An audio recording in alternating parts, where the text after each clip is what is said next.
Bertemu kembali di Kompas Petang, Saudara. 3 bakal calon presiden, Ganjar Pranowo, Anies Baswedan, dan Prabowo Subianto diberikan pertanyaan cepat tentang satu kata yang mendeskripsikan calon rival mereka di Pilpres.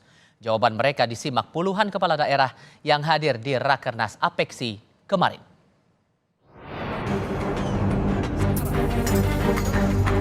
Ganjar Pranowo, Anies Baswedan, dan Prabowo Subianto menjawab lugas dan cepat saat diminta mendeskripsikan rival mereka di depan wali kota seluruh Indonesia.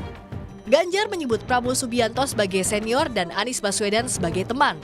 Sementara Anies menyebut Prabowo sebagai patriot dan Ganjar Pranowo sebagai sahabat lama.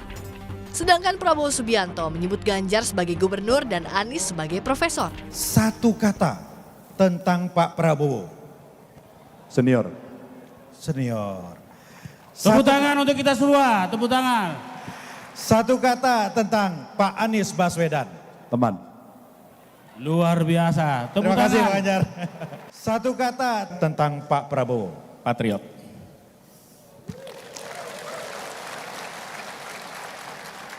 Satu kata tentang Pak Ganjar. Sahabat lama.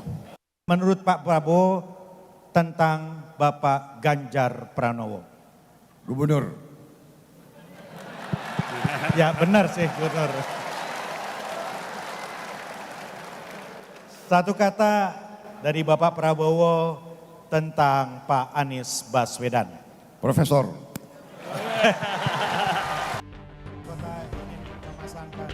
Ketua Pengurus Asosiasi Pemerintah Kota se-Indonesia Bima Arya menyebut pertanyaan lugas dan spontan diberikan kepada baca pres untuk melihat kualitas hubungan ketiganya. Bima Arya menilai walau akan bertarung sebagai rival politik dalam Pilpres 2024, namun hubungan ketiganya dekat. Spontan, apa yang dipikirkan langsung disuarakan. Itu menguji relasi seperti apa yang ada di antara tiga tokoh kita ini. Dan kami senang sekali mendengar kata yang terlontar secara spontan adalah kata-kata yang saya kira menggambarkan hangatnya persahabatan dan saling penghormatan di antara mereka. Di hadapan Forum Rakornas Wali Kota se-Indonesia, 3 bakal calon presiden juga memaparkan visi dan misi terkait pembangunan. Tim Liputan Kompas TV.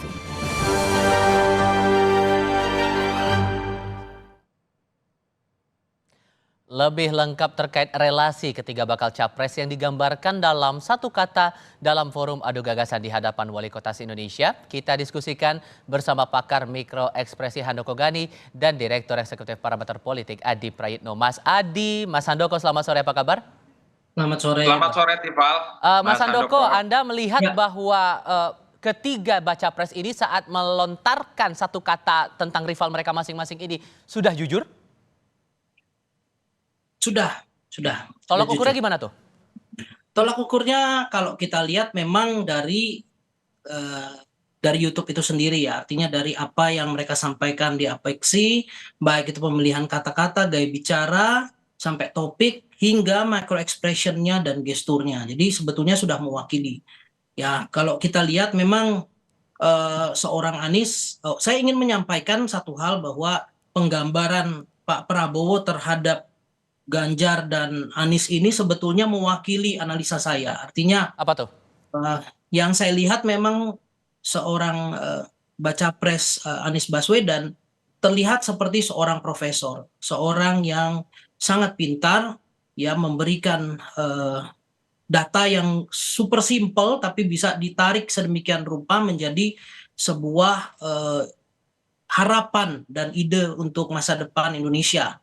Seorang profesor ya, dari listrik ya, contohnya dari peta yang sederhana. Seorang profesor, konseptor. Kemudian Pak Prabowo juga mengatakan seorang Ganjar Pranowo ini gubernur yang sebetulnya merepresentasikan Pak Ganjar ini adalah seorang kepala daerah yang setara, kurang lebih setara dengan wali kota dan bupati yang juga sama-sama mewakili pemimpin di level provinsi atau kabupaten dan seterusnya. Jadi Pak Prabowo ini menempatkan dirinya justru sebagai komandan.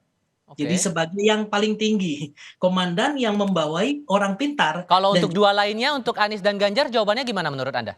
Kalau saya lihat ya, Ganjar dan Anies ini seperti Monijen tidak dalam tanda kutip ya, maafkan saya kalau kata-katanya salah, kurang memandang seorang Prabowo, makanya digunakan istilah senior. Tidak akan bersaing dengan seorang senior gitu kan. Saya dengan seorang senior tuh enggak akan bersaing gimana gitu ya. Ya. Kemudian satu lagi adalah seorang patriot. Seorang patriot yang tentu saja sangat kita hormati ya, dan kita tidak ingin bersaing dengan patriot. Jadi keduanya ini menggambarkan seorang Prabowo tuh seperti orang yang bukan rivalnya. Oke. Seperti itu, bukan rivalnya.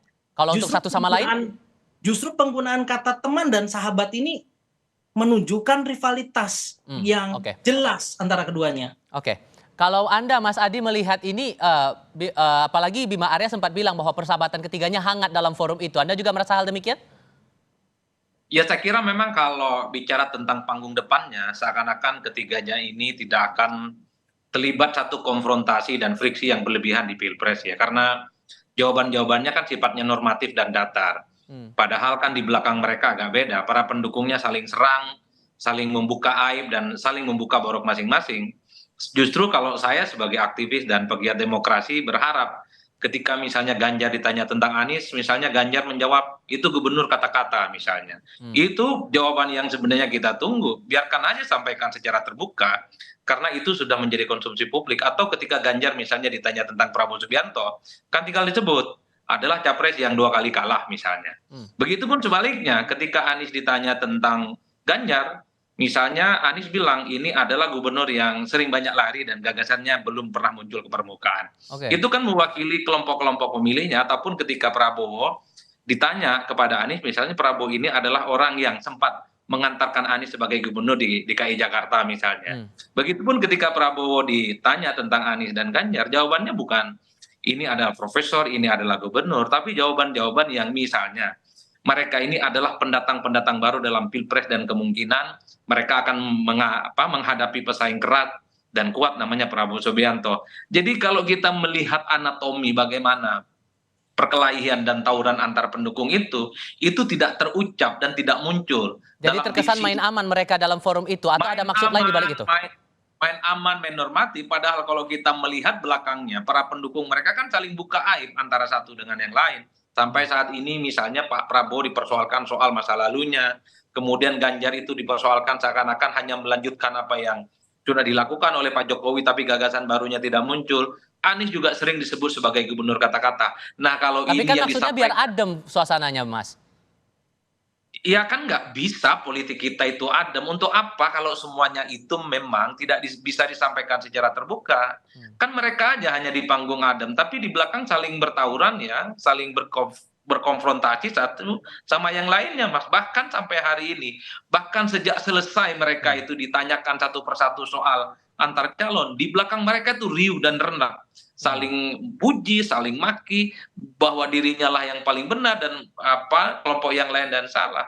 Padahal ya kalau bagi saya politik itu soal keterbukaan, nggak perlulah ada yang ditutup-tutupin. Semua orang tahu Anies itu diserang soal apa, semua orang tahu Ganjar itu diserang soal apa. Begitupun dengan Prabowo diserang soal apa. Bagi saya mestinya itu yang disampaikan ketika ditanya satu persatu oleh Ketua Peksi Mas Bima Arya itu yang disampaikan. Ya politik kita memang harus terbuka, Mas. Nggak perlu lagi tutupi. Ngapain bicara tata krama? Yang penting tidak fitnah, tidak hoax, dan tidak membabi buta. Oke, Mas Adi bilang normatif. Anda juga merasa demikian, Mas Handoko, bahwa kesannya itu emang sengaja dibikin datar begitu? Menurut saya nggak seperti itu sih. Sebetulnya kalau Ganjar dengan Anies ya agak normatif ya. Tetapi dari penyebutan kawan dan sahabat dan sementara Pak Prabowo dianggap sebagai seorang yang nun jauh di sana, itu sebetulnya penggambaran yang halus. Nah, itu kan diksinya, kalau ekspresinya tergambar juga tidak dengan kata-kata yang dikeluarkan? Tergambar sebetulnya. Jadi justru kalau seorang Prabowo ini menggunakan pilihan kata gubernur dan profesor ini sebetulnya sudah bermakna dalam sekali gitu ya. Bermakna dalam loh ya. Gubernur dan profesor tuh dalam. Ya. Itu sebetulnya sudah mewakili bagaimana view-nya seorang Prabowo terhadap Ganjar dan juga terhadap Anies Baswedan. Menurut saya sudah tergambar ya. Tapi ada yang kalau mencolok Prabowo tidak lebih- menurut Anda dari ketiga ini? Yang sangat mencolok ya Prabowo sendiri ya dengan gaya. Kalau boleh diurutkan ya, oke, nomor 1 Prabowo, setelah itu? Ya sesudah itu antara Ganjar dengan Anies ini agak mirip ya. Karena sama-sama berusaha halus gitu ya. Ya mungkin kita bisa bilang Anies yang kedua karena mengatakan Prabowo ini patriot. Sementara yang terbalik. Yang kedua adalah Ganjar yang mengatakan ini senior. Oke. Ya.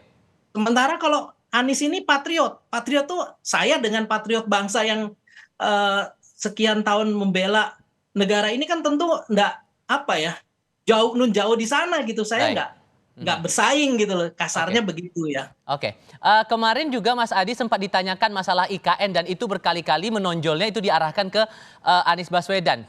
Dan masalah pembangunan juga disorot di situ dalam forum Rakernas dan dilemparkan kepada 3 baca pres ini. Anda menangkapnya bagaimana kemudian?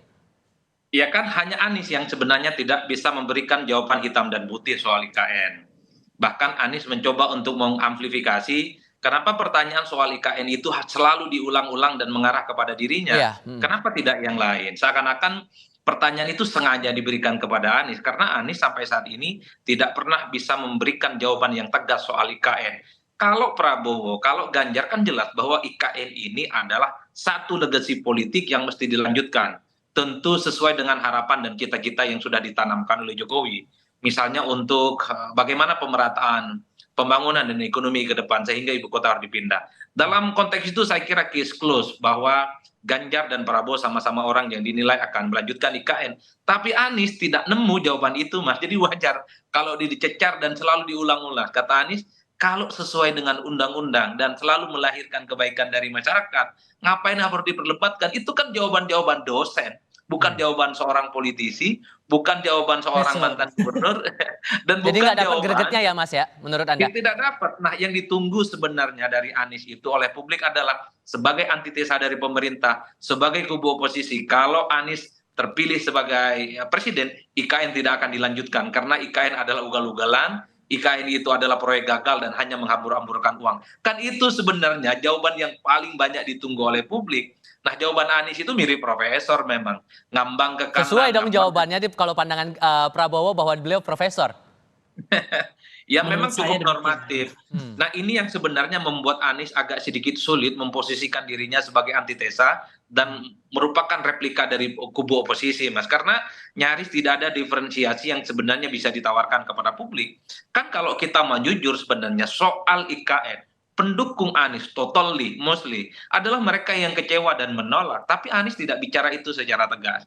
Anies bilang kalau sesuai undang-undang ya lanjutkan. Apa yang diperdebatkan? Kalau itu menjadi harapan dan bermanfaat oleh rakyat, ngapain diributkan? Jangan-jangan di situ ada masalah, kenapa diributin? Kan begitu jawaban Anies. Ingin mengkritik tapi halus. Pemilih kita itu nggak terlampau suka, Mas, dengan jawaban-jawaban kampus. Kalau pemirsa kita, pemilih kita maunya tolak atau lanjut, seperti yang disampaikan oleh Ganjar dan Prabowo. IKN lanjut, karena ini adalah produk politik yang bagus, yang pastinya diharapkan bisa melakukan satu stimulus supaya Indonesia itu bukan hanya di Jawa, tapi juga berkembang di tempat-tempat yang lain. Jangan-jangan dibikin gak greget ini karena posisi ketiga-tiganya juga belum punya pasangan, belum punya bakal calon wakil presiden. Menurut Anda kalau sudah ada nama bakal cawapres untuk masing-masing, apakah ini bakal lebih greget lagi di diskusinya? Ya, pada prinsipnya begini, semua orang yang ditanyakan ini jawabannya normatif. Sepertinya ingin menghindari bahwa kecenderungan kampanye menyerang itu tidak terlampau disukai oleh publik kita, Mas. Makanya jawabannya agak sedikit memuji, landai-landai saja dan datar-datar saja. Di kita memang menyerang secara agresif oleh para pemilih kita itu tidak terlampau disukai. Kalau mau jujur secara alamiah, tampil dalam satu forum, tampil dalam satu panggung, di mana orang-orang ini sangat mungkin akan saling berhadapan-hadapan di 2024, pastinya Mas, mereka itu kaku dan pastinya mereka ingin mengungkapkan sisi kelemahan satu sama yang lainnya. Ini malah saling puji, ini malah saling apresiasi, ini menunjukkan seakan-akan tidak ada persoalan apapun. Padahal kita tahu meski pemilu agak sedikit lama, antar pendukung mereka sampai saat ini sudah saling bergemuruh. Anies sampai saat ini misalnya stigmanya nggak hilang sebagai gubernur kata-kata. Sampai hari ini misalnya Prabowo itu selalu dipersoalkan sebagai orang yang misalnya punya masa lalu yang agak sedikit panjang. Kemudian Pak Ganjar dinilai hanya sebatas calon presiden yang merupakan replika dan melanjutkan apa yang sudah dilakukan oleh Jokowi. Baik. Tapi diferensiasinya sebagai pelanjut belum muncul gagasan originalitasnya. Oke. Baik, terima kasih banyak Mas Adi Praitno dan Mas Handoko Gani untuk perspektif yang dibagikan bersama Kompas TV kali ini. Sehat selalu ya Mas. Ya,